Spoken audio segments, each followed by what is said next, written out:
बिस्मिल्लाहिर्रहमानिर्रहीम अस्सलामुअलैकुम and a very good morning. नई सुबह, नई उम्मीदें और बहुत सारे नए ख्वाबों के साथ जी उठा पाकिस्तान। मैं हूँ आपकी होस्ट नामजद। उम्मीद करती हूँ, दुआ करती हूँ कि आप सब खैरियत से होंगे और बहुत ही मज़ेदार ईद, मीठी ईद जो है वो आपने बहुत ही इन्जॉय की होगी। एंड इस ईद पर जहाँ पर हम मीट इन्जॉय कर रहे होते हैं और ईद जब वीकेंड के साथ जुड़ जाए तो फिर उस ईद का लुत्फ़ ही दोबाला हो जाता है। तो ईद के शोज़ आप लोगों ने देखे, आई होप आप लोगों ने बहुत पसंद किए होंगे। सो ईद के बाद आज हम लाइव आपके सामने मौजूद हैं जी उठा पाकिस्तान में, और बहुत सारी दावतें, बारबेक्यू, कहीं आना कहीं जाना और बहुत सारा खाना, ये सब कुछ हुआ ईद से लेकर कल संडे तक। और बहुत अच्छी बात है। फिर दुआ करेंगे कि अल्लाह ताला उन तमाम लोगों की उस कुर्बानी को कबूल करे जिन्होंने सुन्नत इब्राहीमी को निभाया, और इस उम्मीद के साथ, इस ख्वाहिश के साथ उन्होंने कुर्बानी की कि अल्लाह की बारगाह में वो कबूल हो। लेकिन इसके साथ साथ ये जो मामलात पेट के होते हैं ना, आखिर चलो कुर्बानी थी, गोश्त था, लेकिन पेट तो अपना था। लेकिन कुछ लोग ये चीज़ भूल जाते हैं और होता क्या है कि वो बस दावत, लंच में कहीं जाना है, डिनर पर आपके घर पे दावत है, और फिर ईद के 3 दिन गुजरे, उसके बाद जी वीकेंड शुरू हो गया। अब जो ईद के बाद पहला वीकेंड होता है उस पर तो मतलब फिक्स होता है ना कि बारबेक्यू की पार्टीज लाजमी होनी है। सो ऐसा ही हुआ, और उसकी वजह से क्या हुआ कि लोगों ने बहुत ज़्यादा गोश्त खाया।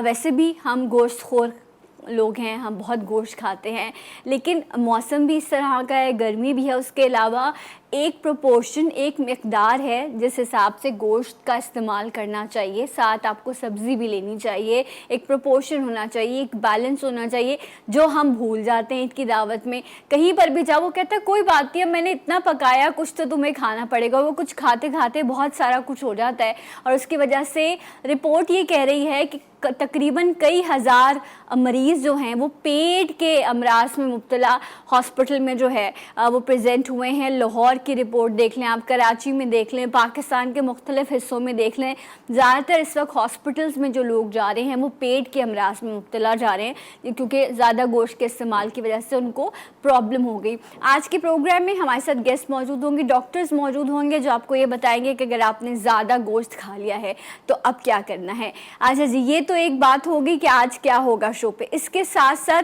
मौसम जो है वो भी बड़ी करवटें बदल रहा है, और ईद पर यही हमें इंतज़ार था कि शायद ईद पर दावत हो जाएगी, लेकिन दावत तो होगी, साथ बारिश भी हो जाएगी। लेकिन हुआ क्या कि अल्लाह का क्या ये भी एक करम था, क्योंकि जो गंदगी हम सड़कों पर और लाइशें हम फेंकते हैं, अगर उस पर बारिश हो जाती तो यकीनन बहुत ज़्यादा ताफुन उठता। और अभी भी बहुत सारे इलाके ऐसे हैं जहाँ की सफाई नहीं हुई है। सो अब इस वक्त बारिश की क्या सूरत हाल है, कब से नया स्पेल शुरू होगा, इस बारे में जानेंगे। हमारे साथ वेदर एनालिस्ट जवाद मेमन मौजूद है। अस्सलाम वालेकुम। जी वालेकुम अस्सलाम। गुड मॉर्निंग, और आपको भी ईद बहुत मुबारक हो, गुजरी ईद। जी गुड मॉर्निंग और ईद मुबारक आपकी पूरी टीम को भी। बहुत बहुत शुक्रिया। जवाद, ये बताइए कि जी अब क्या खबरें हैं आपके पास कराची में, बाकी मुख्तलिफ हिस्सों में तो काफ़ी बारिश रही, कब शुरू हो रही है ये बारिश? कराची के हवाले से देखें कि अभी तो ऐसे कोई अगले 5-6 दिन तक कोई सिस्टम आता हुआ नजर नहीं आ रहा है। ओके। अलबत्ता ये है कि जो हफ्स वाला मौसम था इसमें काफी हद तक आज से बेहतरी आ जाएगी। समुद्री हवाएं जो है वो दोबारा काफी हद तक बहाल हो जाएंगी। अच्छा। बाकी लेट नाइट अर्ली मॉर्निंग जो है वो ड्रिजल पासिंग शावर्स रहेंगे, जिस तरह मानसून सीजन में होते हैं। ओके। और पंजाब और नॉर्दर्न एरियाज में पिछले कई दिनों से काफी शदीद गर्मी और हब्स था, लेकिन आज से जो है वो एक काफी स्ट्रॉन्ग सिस्टम यहाँ पर एक्टिव हो जाएगा, जो अगले 4 से 5 दिन कंटिन्यू करेगा। अच्छा, तो आप क्या कह रहे हैं कि लाहौर और इस्लामाबाद इस साइड पे बारिश के इम्कानात हैं?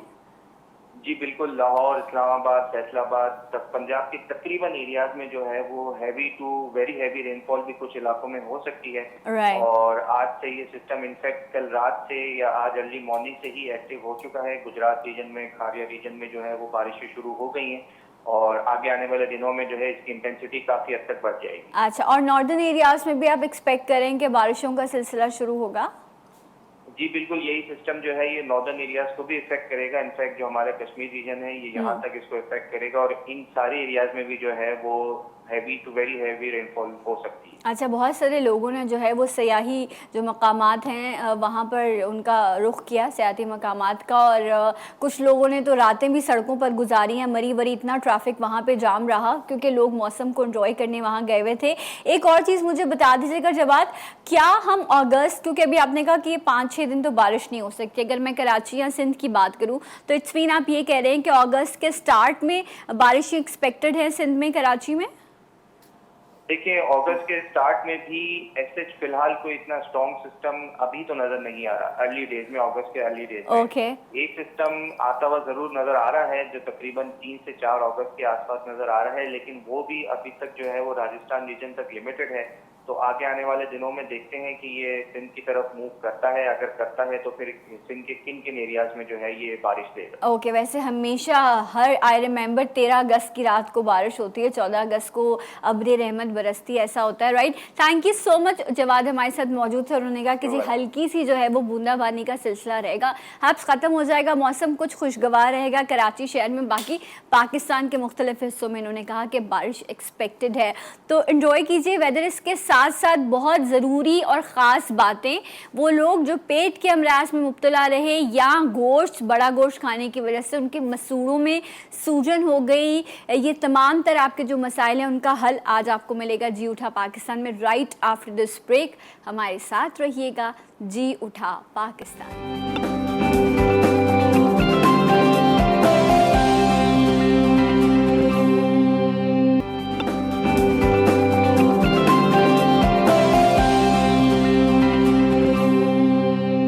वंस अगेन वेलकम बैक जी उठा पाकिस्तान में। आप सबको एक बार फिर से खुश आमदीद कहते हैं। एंड बात करेंगे हम ये जो ईद का सीज़न रहा, गर्मी भी है, गोश्त का इस्तेमाल बहुत ज़्यादा हुआ, इसके साथ साथ जो है कोविड भी बहुत ज़्यादा फैल गया। हम सिंगल डिजिट पर आ गए थे, 5-6% जो है वो बात हो रही थी कि कोरोना अल्हम्दुलिल्लाह इतना नीचे आ गया है, लेकिन अभी फिर ये 25-30% तक पहुंच चुका है। इतना ज़्यादा ये स्प्रेड हो रहा है, इतना ज़्यादा ये फैल रहा है, तो खुदारा एहतियात करें। दोबारा से SOPs जो है, बल्कि वो तो हमें अभी कुछ अरसे तक फॉलो करनी है, बहुत सारी जो है वो सख्तियाँ दोबारा से जो है वो की गई हैं ताकि इसको कंट्रोल किया जा सके। वैक्सीनेशन कराना इज़ रियली इम्पॉर्टेंट। एंड अभी हम डॉक्टर साहब से बात भी करेंगे, पेट के अमराज के हवाले से बात करेंगे, लेकिन कोरोना में एहतियात आपकी लाजमी है। ये एडिशनल MS हैं कतर हॉस्पिटल के डॉक्टर राशिद सिराज खानज़ादा। अस्सलाम वालेकुम डॉक्टर साहब, कैसे हैं आप? डॉक्टर साहब, मैं आपसे ये पेट के अमराज के बारे में तो बात करूंगी, बट इस वक्त जो सबसे ज़्यादा जानलेवा साबित हो रहा है वो यही डेफिनेटली कोरोना है। तो आप क्या देख रहे हैं ईद से पहले और अभी, क्या आप नंबर्स देख रहे हैं और आपके पास क्या स्टैट्स मौजूद हैं? ईद के बाद इस तरह हुआ है कि हम तकरीबन सैचुरेट हो चुके। ओह अच्छा। हमारे पास बेड कैपेसिटी ख़त्म हो चुकी। ओफ, अभी कतर में जगह नहीं है, आप लोगों ने अलग वार्ड बनाया हुआ है? हमारे पास एक जो NCOC ने हमें एक डेवलप सिंध गवर्नमेंट के कोलैबोरेशन के साथ एक कोविड वार्ड बना कर दिया था, उसके अंदर हम सैचुरेट हो चुके हैं। कितने बेड्स हैं आपके पास? हमारे पास 87 बेड्स हैं। राइट। उसके अंदर हमारे पास HDU ICU भी है। 19 हमारे पास वेंटिलेटर हैं और वो सब फुल हैं। और इस वक्त एट प्रेजेंट, क्योंकि इसके अंदर सबसे बड़ी बात सिर्फ यही कुछ नहीं है कि आपने बेड पे लिटा दिया मरीज को, इसके साथ दूसरे लवाजमात जिसके अंदर सबसे प्राइम चीज़ ऑक्सीजन है। ऑक्सीजन है। अब यहाँ पर हमें डर लगने लगा है कि खुदा न खास्ता हम उस हालत में ना पहुँच जाएं जहाँ पर हम पेशेंट्स को ऑक्सीजन ना दे सकें। राइट। और ये वैसे भी डेल्टा वेरिएंट जो है ये इंडिया का, और वहाँ पर हमने कंडीशंस देखी थी कि लोगों को ऑक्सीजन नहीं मिल रही थी, सड़कों पर लोग बैठे हुए थे, गाड़ियों में ऑक्सीजन लगाए थे, बहुत बुरा हाल था। तो डॉक्टर साहब, मैं ये नहीं कह रही आप लोगों को डराएं, लेकिन आप लोगों को सच ज़रूर बताएं कि इस वक्त कंट्रोलेबल नहीं होगा अगर हमने इसको और ज़्यादा मतलब एहतियात ना की तो। देखिए, मैं आपको छोटी सी एक बात समझाता हूँ। जब हमारे पास पेशेंट सिर्फ 5 लीटर ऑक्सीजन पे हो, अच्छा, उसको 14.5 सिलेंडर्स चाहिए पर डे। 14.5 सिलेंडर यानी राउंड अबाउट 15 लगा लें, एक दिन में एक चाहिए दिन के अंदर उसको चाहिए, जो सिर्फ 5 लीटर्स के ऊपर। हमारे पास पेशेंट 30 लीटर्स पर, एक सिलेंडर की कीमत एट प्रेजेंट 2000 रुपीज़ है। उफ। अब आप मुझे ये बताइए कि अगर गवर्नमेंट सेक्टर के अंदर जगह ना हो जहाँ पे आपको ऑक्सीजन के पैसे नहीं देने, जहाँ आपको आईसीयू के पैसे नहीं देने, वेंट के पैसे नहीं देने, मेडिसिन के पैसे नहीं देने, जो हम प्रोवाइड कर रहे हैं प्राइवेट सेक्टर के अंदर, उसके per day round about 1.5 lakh रुपए से 2 लाख रुपए बनते हैं। उनके कॉस्ट अब वो गरीब आदमी जब उसको अफोर्ड नहीं करेगा तो क्या होगा वो? बिल्कुल। और प्राइवेट में वैसे, गवर्नमेंट में इस वक्त वैसी जगह नहीं है, तो इसलिए सिर्फ इस वक्त एहतियात यही है कि आप एहतियात करें, अपना ख्याल रखें, सोशल डिस्टेंसिंग रखें, हाथों की सफाई रखें और मास्क पहनें। अच्छा डॉक्टर साहब, ये बताइए कि एक नॉर्मल इंसानी जिस्म को कितने गोश्त की ज़रूरत होती है? और ये जो हमने इतना गोश्त खा लिया है, मटन भी और बीफ भी और पता नहीं कौन कौन सी दावतें, निहारियाँ, पाए, सब कुछ खा लिया है, अब ये जिस्म क्या कहता है आपको इस कंडीशन के बाद? इसी तरह है कि हर चीज़ की एक ज़्यादती जो है ना जिस्म के लिए, क्या हर चीज़ के लिए बुरी होती है। हमारे यहाँ पे ये होने शुरू हुआ कि हमने गोश्त को मुख्तलिफ डिशों में खाना शुरू कर दिया कि नहीं जी कबाब खा लें या फ्राई खा लें, अब बारबेक्यू कर लें, होता तो वो गोश्त ही है जी। अच्छा, हमारा जिस्म ख़ास तौर पर आप देखें, हम इतने एक हफ्ते के अंदर 2 से 3 दिन खा लिया गोश्त काफ़ी है, सब्ज़ी खाएं, दूसरी चीज़ें खाएं, हम दिन में 3 बार गोश्त खा रहे हैं। अब जब 3 बार खा रहे हैं तो उसकी वजह से हमारे एक लिमिट है ना किसी भी चीज़ को बर्दाश्त करने की। सो जब मतलब जिस्म में आप ज़्यादा मतलब कोई भी चीज़ उसका प्रोपोर्शन लेते हैं, इस तरह गोश्त लोगों ने ज़्यादा इस्तेमाल किया, बीफ स्पेशली इस्तेमाल किया, सो कोलेस्ट्रॉल, ब्लड प्रेशर, या वो लोग जो हार्ट के मरीज़ थे तो ये तबीयत इनकी ज़्यादा ख़राब होने लग गई, पेट का मर्ज़ ज़्यादा बढ़ गया, तो अभी व्हाट डू यू सजेस्ट, ऐसे लोगों को क्या करना चाहिए?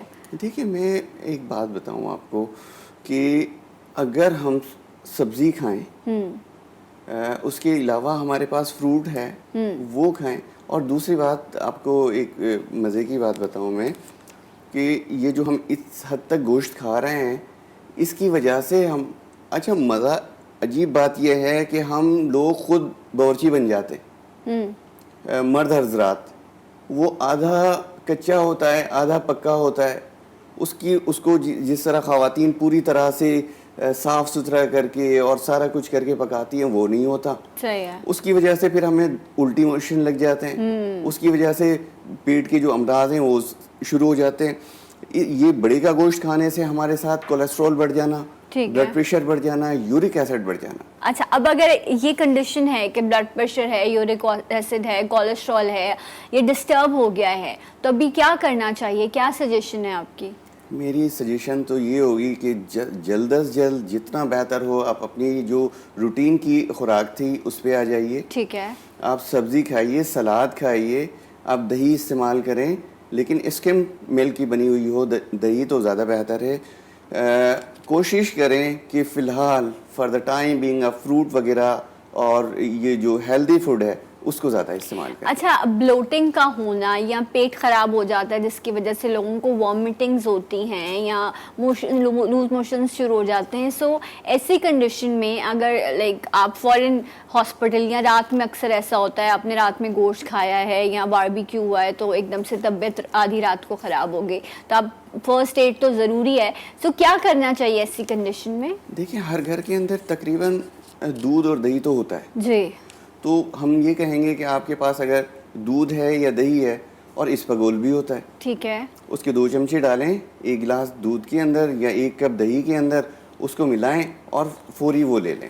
दूसरा, उसके साथ आप ये करें कि ख्याल करें। अच्छा डॉक्टर साहब, ऐसे पूछ रही हूँ, वॉमिटिंग की कंडीशन में दूध लेना इज ओके? जी देखें, अल्लाह ताला ने सबसे पहली खुराक इंसान की क्या जानवरों की बनाई दूध थी, वो उसका जो पीएच है वो इतना ज़्यादा अच्छा होता है कि वो तेजाबियत को ख़त्म कर देता है। राइट। तो दूध तो हमारी पहली खुराक है, और ये कहना कि दूध में ना ले, उल्टियों में या मोशन में दूध कुछ ख़राब कर देगा, ऐसा कुछ भी नहीं है। हम जो भी दूध पीते हैं उसने हमारे मैदे से नीचे जाकर आंतों में दही में कन्वर्ट हो जाना है। अच्छा, ये बताइए कि कहते हैं कि जो ठंडा दूध है वो आप कॉन्स्टिपेशन करता है, तो हल्का सा कुनकुना या नीम गर्म लेना चाहिए, इसकी भी कोई मतलब इस तरह की भी कोई लाइक बायोलॉजिकल उस चीज़ की हैसियत होती है? अल्लाह ताला ताला ने हमारे जिस्म को 37 सेंटीग्रेड या 98.6 फ़ारेनहाइट की एक टेम्परेचर पे मेंटेन रखा हुआ है। तो हमारे जिस्म के अंदर ये सलाहियत है कि वो उसको गर्म कर लेगा। ठीक है। लेकिन क्योंकि जब अगर खुदा ना खास्ता हमारे मैदे के अंदर या आंतों के अंदर किसी किस्म की सोजिश हो चुकी है, तो बेहतर होगा कि आप नियर टू उस टेम्परेचर के लेंगे तो ज़्यादा बेहतर होगा। ठीक है। अच्छा, वो लोग जिनको मैदे का अल्सर है या मैदे की सूजन होती है, या ऐसे लोग होते हैं जो ये कहते हैं कि मैदा बहुत कमज़ोर है मेरा, मैं कोई भी मतलब गोश्त खाऊं या कोई ऐसी चीज़ खाऊं तो वो हज़म नहीं करता, ऐसे लोगों के लिए आप क्या सजेस्ट करेंगे? कहते हैं कि मैदा कमज़ोर है, मैदे की मजबूती के लिए कोई चीज़ की जाए। मैं तो इस एक तो टर्मिनोलॉजी को नहीं समझती कि मैदे की कमज़ोरी किस चीज़ को कहते हैं और ये कमज़ोर कैसे होगा, मतलब मजबूत कैसे होगा, इस बारे में आपकी क्या राय है? इसका बहुत आसान हल है। सबसे आसान हल है सब्जियाँ, ओके, फ्रूट और थोड़ा सा पेट को खाली रखना। राइट। आप पेट भर के ना खाएं। और ये जो हमारी फ्राइड हम ये जो हमारे बड़े सग़ीर वाला एक पूरा पोर्शन है, इसके अंदर हम मिर्च मसाले और फ्राइड चीज़ें खाते हैं, पूरी दुनिया में नहीं खाया जाता। और दूसरा, हमारे यहाँ का पानी ख़राब, उसके अंदर एक ख़ास किस्म का जरासीम आता है जिसको एच पाइलोराई यानी हेलिकोबैक्टर पाइलोराई कहते हैं। वो मैदे के अंदर अल्सर करा देता है। ओके। तो हमारे पास दोनों चीज़ें, एक तो हम स्पाइसी चीज़ें, फ्राइड चीज़ें खाना, और दूसरा हमारे पास वो जरासीम मौजूद है क्योंकि हमारे पानी साफ़ सुथरा नहीं होता, वो अल्सर करा देता है। ये दोनों चीज़ें मिलकर हमारे मैदे को ख़राब कर देती। ठीक है। अब अगर आप ये दोनों चीज़ों का ख्याल कर लें कि आप सब्ज़ी खाएं, आप फ्रूट खाएं, साफ़ सुथरा पानी पिएं, और मिलेगा तो साफ सुथरा पानी पियेंगे ना। हर शख्स तो पैसे से पानी खरीद के नहीं पी सकता। अब आप जिस इलाके में अपना हॉस्पिटल बता रहे हैं, वहाँ पे बहुत बड़ी आबादी ऐसी भी है जहाँ पर लोगों को 2 वक्त का खाना मिलना बड़ा मुश्किल हो जाता है, तो वो पानी कहाँ से खरीद के पियेंगे? बॉयल तो किया जा सकता है। हाँ, बॉयल किया जा सकता है, लेकिन कितनी बड़ी आबादी है जो ये भी नहीं कर सकती है। सो इसलिए खैर ये जिम्मेदारियों की बात आ जाती है कि साफ पानी मुहैया करना ये एक स्टेट की रिस्पॉन्सिबिलिटी होती है, लेकिन ये एक तरफ, बट फिर भी जिस तरह डॉक्टर साहब कह रहे हैं कि उबाल के पानी जो है उसका इस्तेमाल कर लिया जाए। अगर आप जो मिनरल वाटर आप खरीद के पानी नहीं पी सकते। एक चीज़ मुझे बता दीजिएगा कि हमारे यहाँ जब गोश्त का इस्तेमाल ईद पर बहुत ज़्यादा होता है, तो कुछ लोग हैं जिनको तेज़ाबियत होती है और वो हर खाने के बाद या इस तरह से दावतों के बाद एंटी एसिड इस्तेमाल करते हैं या कोल्ड ड्रिंक्स का इस्तेमाल करते हैं, कार्बोनेटेड ड्रिंक, कि ये जो हैवी हमने खाना खाया है ये हज़म हो जाए। इन दोनों के अलावा एज ए डॉक्टर आप क्या सजेस्ट करेंगे कि क्या किया जाए अगर तेज़ाबियत है, जलन है या खाना हज़म नहीं हो रहा? सलाद Okay. सबसे बेहतर इसमें सलाद जो है वो है, और उसके साथ अगर आपको दही मिल जाए तो बहुत अच्छा। ठीक है। ये 2 चीज़ें आपके साथ हो तो दही में भी तो हम हरी मिर्चें और पता नहीं क्या कुछ पीस के डाल देते हैं रायता। आप कह रहे हैं सादा दही? सादा दही, Okay. सिंपल सादा दही हो और उसके साथ आपका सलाद हो, आपका आधा पेट तो मेरे ख्याल में इससे भर जाएगा। इससे भर जाएगा। थोड़ा सा आपने खाना खा लिया और थोड़ी सी गुंजाइश छोड़ दी तो आपको कभी भी कोई प्रॉब्लम नहीं होगी। Okay, right. तो ये बड़ा सिंपल सा तरीका है और यही हमें हमारा दीन भी सिखाता है कि 3 हिस्से में मैदे को आपने रखना है, पानी है, खाना है और एक हिस्सा आपने खाली रखना है। अगर आप उन सब चीज़ों को फॉलो करेंगे तो बहुत ज़्यादा मसाइल जो हैं वो हल हो जाएंगे। एक और भी हौका होता है ना, जब इतनी सारी चीज़ें होती हैं तो एक तो आप चबाते नहीं हैं उसको, प्रॉपर खाना नहीं चबाते, तो फिर वो बहुत ज़्यादा काम आपके स्टमक को भी करना पड़ता है। ये अल्लाह ताला ने जो सलाइवा और ये दांत दिए हैं, ये इनका काम है खाने को चॉप करना, लेकिन वो जल्दी और ज़्यादा खाने के चक्कर में जो है ना ये सारे मसाइल हो जाते हैं। डॉक्टर साहब एक और चीज़ मुझे बताइएगा कि आंतों की सूजन भी होती है कुछ लोगों को, उसका हल क्या है? देखिए, आंतों की सूजन जो है वो खामखा को नहीं हो जाती। ठीक है। उसके लिए डेफिनेटली कोई ना कोई वजह होती है, और हमारे यहाँ पर पानी में और खाने में आने वाला एक जरासीम है जिसको एंटामीबा हिस्टोलिटिका कहते ठीक है। हैं मोस्टली, तो वो करवाता है ये सारा कुछ। जब खुदा ना खासा ऐसा कुछ हो जाता है तो फिर उसके लिए ट्रीटमेंट बहुत ज़्यादा ज़रूरी है। राइट। और इसके सिम्टम क्या होते हैं? इसकी जिस पोर्शन के अंदर आंतों के सोजिश हो जाती है, जब वहाँ से आंतों की मूवमेंट गुजरती है, जो हमारा जो स्टूल बन रहा होता है उसने गुजरना होता है, तो उस वक्त उसको क्रैम्प्स पड़ते हैं उसको दर्द होता है। राइट, तो पेट में अगर आपको क्रैम्प्स पड़े या आपको लोअर टमी पर तकलीफ हो तो आपको फिर डॉक्टर के पास जाना चाहिए और उसको इन्वेस्टिगेट कराना चाहिए कहीं ये आंतों की सूजन की वजह से ना हो रहा हो, और ये फिर आगे जाकर ज़्यादा कॉम्प्लिकेशंस जो है वो क्रिएट कर सकता है। Thank you so much, doctor साहब हमारे साथ मौजूद थे। एक मैं ब्रेक लूँगी और जब ब्रेक से वापस आएंगे तो इंशाल्लाह हमारे साथ एक और डॉक्टर मौजूद होंगी जो बताएंगी कि जी मुंह में भी अक्सर लोगों को सूजन हो जाती है, दांतों से ब्लड आने लगता है बड़ा गोश्त या ज़्यादा गोश्त के इस्तेमाल से। राइट आफ्टर दिस ब्रेक हमारे साथ रहिएगा जी उठा पाकिस्तान।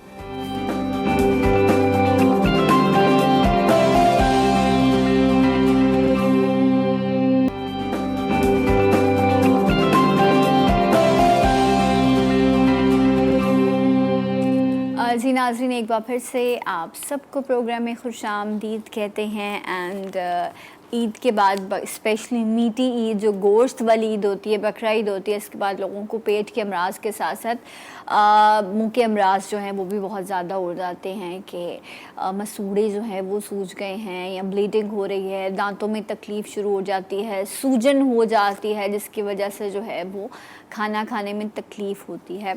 अक्सर आपका स्टमक अपसेट हो उसकी वजह से भी जो है कहते हैं कि आपको मुंह के अमराज हो जाते हैं। इस हवाले से भी जानेंगे। मेरे साथ मौजूद हैं डेंटल सर्जन हैं डॉक्टर इकरार रज़ा। अस्सलाम वालेकुम, वेरी गुड मॉर्निंग। डॉक्टर साहब, आपने भी बहुत गोश्त खाया या आपको ये पता था कि नहीं कम खाना चाहिए? नहीं, गोश्त तो मैंने भी बहुत खाया। अच्छा। लेकिन ऐसा नहीं है कि उसके बाद मैंने कोई ब्रश नहीं किया या माउथ रिंस नहीं किया और गोश्त को फंसा रहने दिया दांतों के बीच में। और हमारे पास जो है ईद के बाद बहुत सारे ऐसे पेशेंट्स आते हैं जो कि जिनको एहसास होता है कि उनके दांतों में कैविटी लगी हुई है जो कि बहुत पहले की है, लेकिन जब गोश्त फंसता है तो फिर उसमें पेन और इन्फ्लेमेशन और ये सारी चीज़ें शुरू हो जाती हैं। अच्छा, ये मुझे बताइए कि एक सिस्टम है कि आप खाना खाते हैं और दांत उसे चबाते हैं, सलाइवा मिक्स होता है और उसके बाद फिर वो आपके स्टमक तक जाता है, फिर स्टमक का काम है। सो इज़ इट इम्पॉर्टेंट कि स्टमक को मतलब चॉप्ड खाना दिया जाए ताकि वो बेहतर तरीके से फिर हज़म, क्या खाने का हज़म ना होने में भी जो है ये प्रॉब्लम आती है कि आप खाने को प्रॉपर च्यू नहीं करते? बिल्कुल आती है। मैदे की बहुत सारी बीमारियों का ताल्लुक है मुंह की हेल्थ से भी।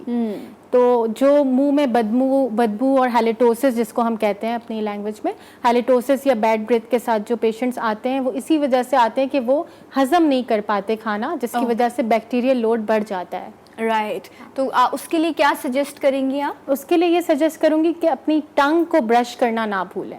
मतलब अच्छा। जब आप टीथ को ब्रश करते हैं तो अक्सर लोग जो है टंग को ब्रश नहीं करते। ओके। एक तो ये, और दूसरा ये कि अच्छा, एक तो टंग को ब्रश करना लोगों को आदत नहीं होती, इसलिए जब वो करते ना तो वो दे फील लाइक वॉमिटिंग ना, शुरू में ऐसा फील होता है। कुछ ब्रशेस ऐसे होते हैं जिनकी बैक साइड पर टंग क्लीनर भी होता है अलग से मौजूद, या तो उस ब्रश से ही आप ब्रश कर लें या वो ब्रश खरीदें जिसकी बैक साइड पर टंग क्लीनर लगा होता है। तो डॉक्टर साहब, वैसे आदत नहीं होती लोगों को, जो लोग आज सुन रहे हैं आपकी बात और वो आप शुरू करेंगे कि जी टंग को भी ब्रश करना है, आज तक नहीं किया, तो कोई आसान तरीका जिससे जो बिल्कुल शुरू कर रहे हैं उनको वॉमिटिंग वाली फीलिंग भी ना आए और इससे क्या चेंज आएगा ये भी बताइए। अच्छा, एक तो ये कि अगर आप टंग को ब्रश, वैसे तो बहुत ज़्यादा इंपॉर्टेंट है टंग को ब्रश करना, लेकिन अगर कुछ लोग गैग जिनको ज़्यादा होता है, गैग रिफ्लेक्स उनका ज़्यादा होता है, वॉमिट आने लगती है, नौजिया, तो एटलीस्ट आप माउथ गार्गल्स करें। ठीक है, गार्गल्स बहुत ज़्यादा ज़रूरी है। जो भी स्टिकी चीज़ें आपके दांतों में जो है फंस जाती हैं, जो कि बैक्टीरिया के लिए एक फ्यूल होता है, मतलब एक खाना होता है उनका, तो उसको एटलीस्ट आप जो है रिंसेस और माउथ वॉश ये सारी चीज़ों का इस्तेमाल भी फिर करें। अच्छा, माउथ वॉश जो है वो कुछ होते हैं जो मेडिकेटेड होते हैं, जो एक सर्टन आपका कोई दांत का मसला हो तो डॉक्टर रेकमेंड करते हैं, अदरवाइज यूजुअली रूटीन में भी आप माउथ वॉश ब्रशिंग के बाद यूज़ कर सकते हैं। माउथ वॉश बिल्कुल यूज़ करना अच्छी बात होती है, लेकिन डिपेंड करता है कि आप कितनी क्वांटिटी में कर रहे हो। अच्छा, तो बहुत सारे पेशेंट्स पूछते हैं हमसे कि कितना माउथ वॉश इस्तेमाल किया जाए। तो माउथ वॉश का जो कैप होता है उसमें हाफ माउथ वॉश और हाफ वाटर, तो उसको मिक्स करके आप करेंगे तो कोई एक्सेस नहीं है। राइट, और उसको आप अच्छे से जो है वो थोड़ा सा जो है वो अपने गागल्स करें, उससे ये आपको बेड ब्रेथ का प्रॉब्लम भी नहीं होगा। अच्छा, इस जिस तरह से अभी हम बात कर रहे हैं कि बहुत ज़्यादा लोगों को गोश्त की वजह से अक्सर ऐसा होता है कि गम्स सूज जाते हैं, उनको नहीं पता होता कि उनको मसूड़ों का या दांतों का मसला है, दांत हिलने लगते हैं। ऐसी कंडीशन में क्या क्या करना चाहिए? अच्छा, मसूड़े का सूजना ऐसे ही नहीं शुरू होता। बेसिकली इसको कहते हैं पॉकेट फॉर्मेशन, मतलब गम्स और दांत के बीच में स्पेस बन जाती है, Okay. जिसकी वजह से जो है वहाँ पे खाना फंसता है। खाना फंसने की वजह से फिर गम्स इन्फ्लेम होते हैं, जिसको जिंजवाइटिस कहा जाता है। उसके बाद बोन और हड्डी तक जब ये चीज़ें पहुँच जाती है तो दांत हिलना शुरू होते हैं। वो बहुत क्रॉनिक कंडीशन है। ठीक है। आप शुरू में ही इस चीज़ को मतलब ट्रीट कर दें, मतलब प्रिवेंट भी कर सकते हो आप, मतलब ब्रशिंग वगैरह और ये सारी चीज़ें करके। लेकिन अगर थोड़े भी आपको लगे कि गम स्वेल हो रहे हैं या आपके मुंह में जो है टार्टर और इस तरह की चीज़ें वो हैं, तो डेंटिस्ट को ज़रूर विजिट करें। अच्छा, कुछ लोग हैं जो बीफ या बाकी लाइक पाए निहारे ये सब चीज़ें खा रहे होते हैं, उनकी नॉर्मल रूटीन होती है, सो उनको प्रॉब्लम नहीं होता। लेकिन कुछ लोग ऐसे हैं जो ओकेजनली बड़ा गोश्त या बारबेक्यू या कच्चा पका गोश्त होता है तो वो इस्तेमाल करते हैं। उसकी वजह से क्या होता है, उनके वही जिस तरह आप कहते हैं कि रेशे फंस जाते हैं दांतों में, मतलब उनको आइडिया होता है कि जी मेरे दांतों में तो गैप बहुत ज़्यादा है, या तकलीफ शुरू हो जाती है दांतों में। तो ऐसा भी है कि कुछ लोगों को बीफ नहीं रास आता, जिसकी वजह से उनको गम्स का प्रॉब्लम, या उनको गम्स का ही प्रॉब्लम होता है बेसिकली। और अभी मैं एक रिसर्च भी पढ़ रही थी, उसमें यही था कि जो ज़्यादातर बीफ और ये मटन वगैरह खाते हैं उनमें गम्स के डिजीजेस भी ज़्यादा हैं। ओके, तो उनको इस चीज़ के हवाले से बिल्कुल इसमें रिसर्च हुई है कि ज़्यादा, क्योंकि वो चीज़ फंस जाती है, क्योंकि ऑलरेडी आपके नेचुरल स्पेसेस तो दांत में होती है, लेकिन कुछ ऐसे हैं कि हाइजीन का ख्याल नहीं रखते तो ज़्यादा पॉकेट फॉर्मेशन होती है। तो डेंटल फ्लॉस का इस्तेमाल बहुत अच्छी चीज़ है। अच्छा, फ्लॉस भी लोगों में कॉमन नहीं है, फ्लॉसिंग करना। अब टूथपिक यूज़ करते हैं लोग, तो टूथपिक के साथ भी अब फ्लॉस आ रहा है। ओके, तो वो इस्तेमाल करें, ठीक है। अगर आपको टूथपिक की आदत है तो उसी की तरह जो है वो कॉन्टैक्ट पॉइंट्स में आप जो है उसको क्लीन कर सकते हैं। अच्छा, टूथपिक से ज़्यादा बेटर है फ्लॉसिंग बेहतर है, क्योंकि अक्सर मैंने देखा है टूथपिक की वजह से भी आप खुद स्पेस बना रहे होते हैं गम्स में जो नहीं होते, सो वो हमें पता नहीं चल रहा होता, but flossing is like much secure than toothpick. अच्छा, वो लोग जिनको डायबिटीज़ है और काफ़ी अरसे से है, उनको दांतों के बहुत ज़्यादा प्रॉब्लम होते हैं, और अगर वो ज़्यादा गोश्त का इस्तेमाल कर लें तो, क्योंकि जो लोग ब्लड प्रेशर या दांतों के या डायबिटीज़ के पेशेंट होते हैं, उनके लिए मुंह के अमराज डॉक्टर साहबा बहुत छोटी सी चीज़ पे भी बढ़ जाते हैं। सो डायबिटीज़ के पेशेंट के लिए बताइएगा कि अगर उनको इस तरह का प्रॉब्लम हो रहा है, दांत जगह छोड़ रहे होते हैं, सूज रहे होते हैं। बिल्कुल। अच्छा, शुगर के पेशेंट्स में ये है कि अनकंट्रोल्ड डायबिटिक पेशेंट्स जो होते हैं उनमें दांतों के अमराज बहुत ज़्यादा होते हैं, इसलिए क्योंकि उनकी ऑलरेडी हीलिंग कैपेसिटी जो होती है वो कम होती है डायबिटिक पेशेंट्स की। तो इसी तरह गम्स को भी हील होने में टाइम लगता है, जिस तरह नॉर्मल पेशेंट्स में नहीं लगता इतना टाइम, डायबिटिक्स में ज़्यादा लगता है। तो ये कि एवरी 6 मंथ्स अपने डेंटिस्ट को विजिट करें, लाजमी है, क्योंकि जब आप डेंटिस्ट को विजिट करते हैं तो स्केलिंग या पॉलिशिंग के साथ साथ आपके बाकी अमराज भी सामने आ जाते हैं कि जो जो प्रॉब्लम्स है उसी वक्त आप उसको प्रिवेंट कर सकते हैं। अच्छा, ओके, राइट। ये मुझे बताइए कि बहुत सारे लोग जो हैं वो स्केलिंग करते हुए घबराते हैं, डरते हैं कि जी दांत, डॉक्टर तो दांत कमज़ोर कर देता है और ये सारी चीज़ें हैं। ब्रशिंग हो गई, माउथ वॉश हो गया, इसके अलावा भी कोई ऐसी चीज़ है जो आप, जिस तरह हम एक डेली कार सर्विस करा रहे होते हैं, फिर हम कहते हैं हफ्ते के बाद 10 दिन के बाद नहीं जी अब तो प्रॉपर सर्विस स्टेशन जाएगी, गाड़ी वॉश होके आएगी, क्योंकि इंटर क्लीनिंग होनी होती है। तो क्या दांतों का मामला भी ऐसा ही है कि अगर आप दिन में 2 बार भी ब्रश करें लेकिन इसको फिर भी प्रॉपर क्लीनिंग की ज़रूरत पड़ेगी, जिसके लिए डेंटिस्ट के पास ही जाना लाजमी जाना होगा, क्योंकि ब्रश आप जब कर रहे होते हो तो ना वो इंटरडेंटली दांतों के बीच में नहीं जा रहा होता, फ्लॉस हर कोई करता नहीं है, ठीक है। तो ब्रश आपके हर सरफेस को कवर नहीं करता, ठीक है। तो और प्लाक मतलब जो सॉफ्ट जो मटेरियल होता है जो दांत में जमा हो जाता है, उसको हार्ड होने में 3 डेज लगते हैं, और हर कोई डेली ब्रशिंग नहीं करता।